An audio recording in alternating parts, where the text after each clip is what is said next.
The tragic passing of a hawk of science, Stephen Hawking. Let's talk about his legacy.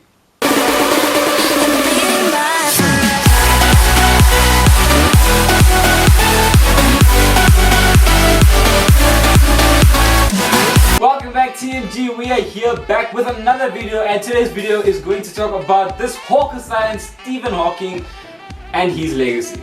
And if you guys are not subscribed, you know exactly what to do. Just hit that subscribe button. If it does not have a D at the end of it, just click it. Just press.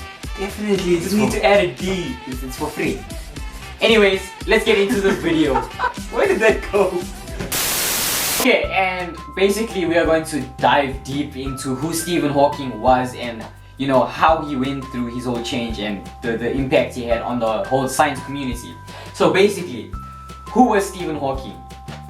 This is from an article I read on the internet, and basically it says Stephen Hawking was born on January 8th, 1942. So he's quite old, and very old. Yeah, and he passed away unfortunately a few days ago on 14th of March 2018. Like 2 days ago. Yeah, he was a British scientist, a professor and an author who performed groundbreaking work in physics and cosmology, and whose books helped to make science accessible to everyone. At the age of 21, while studying cosmology at the University of Cambridge, he was diagnosed with amyotrophic lateral sclerosis. That one. Or ALS. Yeah, so he was diagnosed with ALS, and part of his life story was depicted in a 2014 movie which was named The Theory of Everything. And yeah, it's quite, I mean, his life was quite tragic to know that at the age of 21, while he was still studying, I mean, he was diagnosed with this and he went through this disability. Yeah, definitely. He started many things actually. I mean, he's quite a big personality. When someone tells me about Stephen Hawking, I definitely don't know what he looked like, but I definitely knew the name. Yeah. So it's something that reiterates to you if you are in this field or you want to know more about science and you know his discoveries. What did he discover?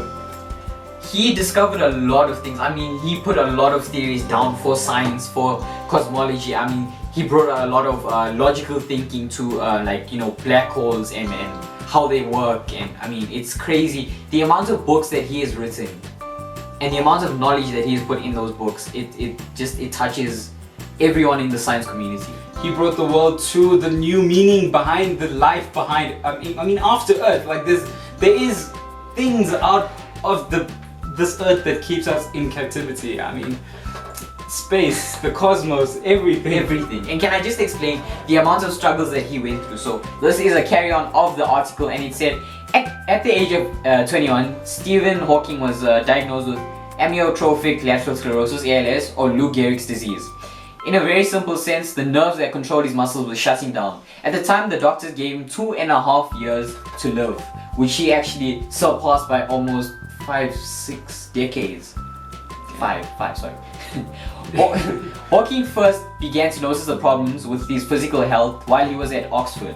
On occasion, he would trip and fall and slur his speech. He didn't look into the problem until 1963, during his first year at Cambridge. For the most part, Hawking had kept these symptoms to himself, but when his father took notice of the condition, he took Hawking to see a doctor. And basically, he stayed at the clinic for 2 weeks, for a month, at the age of 21.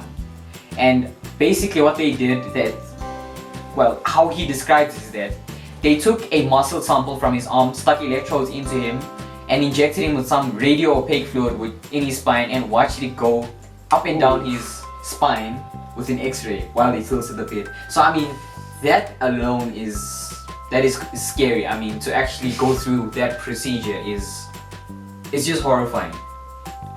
Yeah. It is just horrible. I mean, he lived an amazing life. It was sort of like a miracle, right? Yeah. That he could live that long with such a disease. I mean, he was given 2.5 years. 2.5 years, and he lived for an extra 5 decades. Just think what we would not know if he lived to what his life was expected. Exactly. If he did not live with ALS, imagine how many groundbreaking theories he would make. I mean, he is an intelligent guy.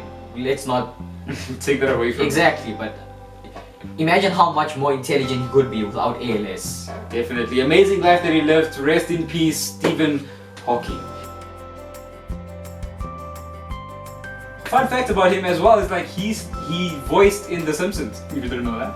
Yes. He voiced in The Simpsons. I heard about this. Yeah, there's a lot of things you guys will know and should know about Stephen Hawking and the cosmos if you guys are into that. So just Google his name and you will know a lot about him. And right now it is the time to answer your curious questionnaires. And your curious questionnaire comes from Shepherd Chris. And his question is, Where do you... Oh, you're waiting for me. yeah. Where do you find this nice idea? This English is a very hard language. He's my brother right there, right? And Yeah. you plan to make more of these challenges. Yes, definitely. And where we find our ideas is basically or on the internet. Yeah, most of them are from us, but we also do get some of these fun challenges from the internet. Exactly. I mean, it is ideas that come up, but obviously, making ideas is a extremely difficult skill to have. It's hectic, guys. It is extreme because it's one thing to be creative and make ideas, and it's another thing to make something that people can actually, they can take home and be like, oh wow, I can actually use this in my personal life, and hashtag relatable or something like that. Yeah, definitely. Hashtag relatable in the comments. Definitely. Yeah, guys, you know what it's at. If you guys enjoyed this video about Stephen Hawking, leave it in the comments and we will do another video about someone else that you guys want to know more about. Definitely. Leave a like, subscribe, enjoy the rest of your day. Remember to be unique. TMG.